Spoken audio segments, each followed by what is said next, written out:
جی السلام علیکم، میرا نام نائم ہے اور میں ایک certified anti money laundering specialist ہوں۔ اس ویڈیو میں ہم ڈسکس کریں گے کے وائی سی کے بارے میں۔ کے وائی سی ہوتی کیا ہے، اس کی ڈیفینیشن، کون کون سے اسٹیپ اٹھائے جاتے ہیں کے وائی سی کرنے کے لیے، اور کیوں کے وائی سی ضروری ہے فائنینشیل انسٹیٹیوشنز کے لیے۔ سب سے پہلے ہم کے وائی سی کی ڈیفینیشن دیکھتے ہیں۔ کے وائی سی، اب کے وائی سی شارٹ فارم ہے نو یور کسٹمر کا، جس میں فائنینشیل انسٹیٹیوشن اپنے کسٹمر کو آئیڈینٹیفائی کرتے ہیں اور ان کی آئیڈینٹی کو ویریفائی کرتے ہیں اور ان کا بیک گراؤنڈ چیک کرتے ہیں اور اس بیس کے اوپر ان کی پروفائل بناتے ہیں، جس سے وہ اس چیز کو انشور کرتے ہیں کہ ان کے جو کسٹمرز ہیں وہ کسی انلیگل ایکٹیویٹی میں جیسے ٹیررسٹ فائنینسنگ، کوئی فراڈ اور منی لانڈرنگ میں انوالو تو نہیں ہے، یا کسی اور فائنینشیل کرائم میں وہ انوالو نہ ہو اور ان کے فائنینشیل انسٹیٹیوشن کو ابیوز نہ کریں یا اسے اپنے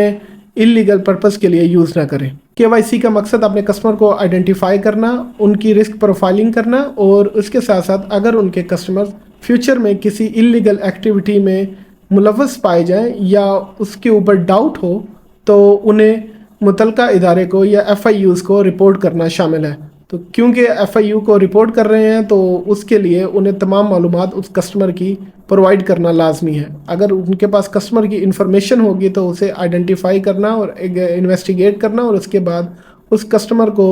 اگر وہ انلیگل ایکٹیویٹیز میں ملوث ہے، اگر وہ کسی کرمنل ایکٹیویٹی میں ملوث ہے تو اسے آسانی سے پکڑ لینا۔ اب ہم دیکھتے ہیں کہ کے وائی سی کا مکمل پروسیس کیسے کیا جاتا ہے۔ کے وائی سی کے پروسیس میں کسٹمر کو مکمل آئیڈینٹیفائی کیا جاتا ہے، جس میں کسٹمر کو آئیڈینٹیفائی کرنے کے لیے اسے پروف آف آئیڈینٹی پرووائڈ کرنا ہوتا ہے، جس میں passport, national I D card, driving licence شامل ہے۔ اس کے علاوہ کسٹمر اپنا ریزیڈنٹ پرمٹ بھی as a proof of identity show کر سکتا ہے۔ اس کے ساتھ ساتھ کسٹمر کی اگر کسی آن لائن انسٹیٹیوشن میں جیسے ورچوئل ایسٹ سروس پرووائڈر یا کسی فن ٹیک کے ساتھ کسٹمر اپنا اکاؤنٹ اوپن کر رہا ہے جیسے ریولوٹ ہے، وائز ہے یا پے پال ہے، تو وہاں پہ اس کسٹمر کی لائیونیس سیلفی بھی لی جاتی ہے، جس سے یہ انشور ہو کہ کسٹمر خود ہی اپنی جس کا آئیڈینٹی پرووائڈ کی گئی ہے وہ خود ہی اپنی ویریفیکیشن کر رہا ہے یا کسی اور کے ڈاکومنٹس کوئی اور بندہ یوز کر رہا ہے، تو اس کو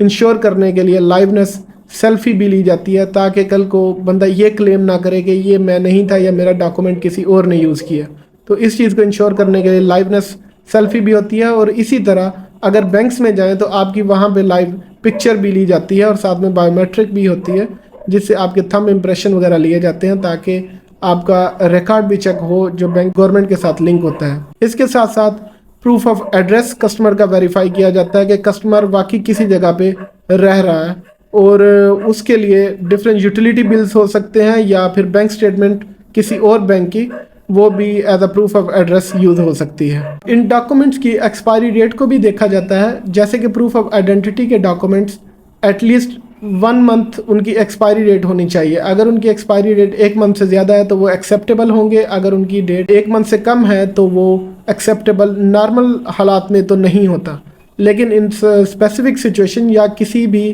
کمپنی کی یا کسی بھی فائنینشیل انسٹیٹیوشن کی اپنی رسک ایپیٹائٹ کی بنیاد پہ اس میں کمی بیشی بھی ہو سکتی ہے۔ سیم پروف آف ایڈریس 3 مہینے سے زیادہ نہیں ہونا چاہیے، آلدو کچھ فائنینشیل انسٹیٹیوشن 6 مہینے یا 1 سال کا پروف آف ایڈریس بھی ایکسیپٹ کر لیتے ہیں، لیکن آئیڈیلی یا mostly financial institution proof of address 3 مہینے سے زیادہ اولڈ کا ایکسیپٹ نہیں کرتے۔ اس کا مطلب یہ ہے کہ اگر آپ کا کوئی یوٹیلیٹی بل ہے وہ 3 مہینے سے پرانا شائع ہوا ہے یا آپ کو ایشو ہوا ہے تو وہ ایکسیپٹیبل نہیں ہوگا، اگر وہ 3 مہینے سے کم کا ہے تو وہ ایکسیپٹیبل ہوگا۔ کے وائی سی کی ڈفرینٹ کائنڈز ہوتی ہیں۔ سب سے پہلے سی آئی پی کسٹمر آئیڈینٹیفیکیشن پروگرام، جس میں نئے آنے والے کسٹمر کو امیجیٹلی ویریفائی کیا جاتا ہے، جیسے میں نے آپ کو بتایا کہ اس میں آپ کا پروف آف آئیڈینٹی ہوگا، سیلفی ہوگی اور اس کے ساتھ ساتھ پروف آف ایڈریس شامل ہے، تو اس سے آپ ویریفائی کریں گے کسٹمر۔ اس کے بعد کسٹمر کی ڈیو ڈیلیجنس کی جاتی ہے، جہاں پہ کسٹمر کی رسک پروفائل بنائی جاتی ہے، اور اس رسک پروفائل کی بنیاد پہ اگر کسٹمر لو رسک کیٹیگری کا ہے تو اس سے جنرلی کچھ سوال پوچھے جاتے ہیں کہ اس کا سورس آف انکم کیا ہے اور اس کا مقصد کیا ہے یوز کرنے کا اکاؤنٹ اس فائنینشیل انسٹیٹیوشن میں، یا کس مقصد یا کس پروڈکٹ کے لیے اس نے وہ اکاؤنٹ کو یوز کرنا ہے۔ اس کے بعد انہینس ڈیو ڈیلیجنس ہوتی ہے، جہاں پہ ہائی رسک کسٹمر کو ان کی آئیڈینٹی، ان کا سورس آف فنڈ اسی ٹائم ویریفائی کیا جاتا ہے، انہیں مزید ڈاکومنٹس لانے کا کہا جاتا ہے جہاں سے ان کا سورس آف فنڈ ویریفائی ہوتا ہے۔ یہ سارا کچھ KYC کے اندر ہوتا ہے اور اس میں KYC کی بنیاد پہ کسٹمر کی رسک پروفائلنگ ہوتی ہے اور رسک پروفائلنگ کی بنیاد پہ کسٹمر کی ڈیو ڈیلیجنس یا انہینس ڈیو ڈیلیجنس کی جاتی ہے۔ KYC کرنے کے لیے ڈفرینٹ انسٹیٹیوشن کے بعد ڈفرینٹ پروگرامز ہوتے ہیں۔ اگر کوئی بہت بڑی کمپنی یا بہت بڑا فائنینشیل انسٹیٹیوشن ہے تو وہ انٹرنلی انہوں نے اپنے سافٹ ویئر ڈیزائن کیے ہوتے ہیں جس میں وہ کسٹمر کی ڈیو ڈیلیجنس کرتے ہیں، اور بینکس یوزلی اپنے پاس ریکارڈ فزیکل ریکارڈ رکھتے ہیں جس میں ID کارڈ یا پاسپورٹس وغیرہ کی فوٹو کاپیز اور ان کے پروف آف ایڈریس کی کاپیز وغیرہ شامل ہوتی ہیں، اور وہ وہیں پہ کسٹمر کی ڈیو ڈیلیجنس کر لیتے ہیں۔ لیکن کچھ فن ٹیک کمپنیز جو آج کل آن لائن کام کر رہی ہیں تو وہ اپنے کسٹمر کو، اگر وہ بہت بڑی کمپنیز ہیں تو انہوں نے خود اپنا پروگرام ڈیولپ کیا ہوتا ہے، اور اس کے علاوہ جو چھوٹی کمپنیز ہیں وہ تھرڈ پارٹی سولوشن، جو کہ ریگولیٹرز کی طرف سے زیادہ انکریج کیا جاتا ہے کہ آپ تھرڈ پارٹی سولوشنز کو اڈاپٹ کریں، جس سے کنفلکٹ آف انٹرسٹ کم ہوتا ہے، کیونکہ نارملی فن ٹیکس یا بزنسز کا کوشش یہ ہوتی ہے کہ ان کا کوئی بھی کسٹمر وہ KYC میں رکے نا، اگر اس کے کوئی ڈاکومنٹس ہیں تو وہ انہیں اپروو کرنے کی کوشش کرتے ہیں، جبکہ تھرڈ پارٹی سولوشن میں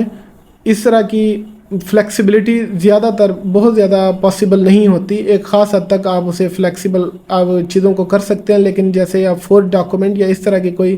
چیز کو آپ ایکسیپٹ نہیں کر سکتے، اور اگر آپ کریں گے تو وہاں پہ ایک پراپر ریکارڈ ہوگا اور وہ کل کو پرابلمیٹک ہو سکتا ہے ڈیورنگ آڈٹ یا کوئی ریگولیٹری انویسٹیگیشن کے دوران۔ تو اس لیے تھرڈ پارٹی سولوشن زیادہ تر کمپنیز یوز کرتی ہیں، خاص طور پہ چھوٹی کمپنیز یا جن کا ریونیو کم ہوتا ہے، کیونکہ یہ سولوشنز کافی ایکسپینسو ہوتے ہیں تو وہ منتھلی بیسس پہ ان پروگرامز کو ہائر کرتی ہیں، تھرڈ پارٹی سولوشنز کو ہائر کرتی ہیں اپنے کسٹمر کی ویریفیکیشن کے لیے۔ تو اس میں ڈفرینٹ پروگرامز ہیں جن میں سب ہے، نیٹ ویریفائی ہے، شفٹی پرو ہے، یا اس کے علاوہ اور ڈفرینٹ